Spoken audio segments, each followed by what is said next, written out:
మూడో కూతురు, ఇద్దరు కూతుర్లు పై మీరు ఎక్కడో పుట్టి వచ్చారు, మీకు ఆస్తి లేదని చెప్పడం జరుగుతుంది.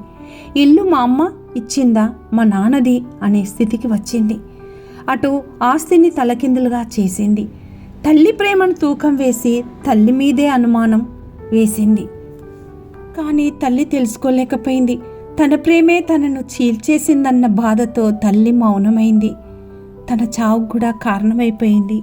చివరకు ఒక ఊహించని మాట, తల్ల ప్రేమను ఆస్తిగా మార్చేశారు పిల్లలు కలిసి.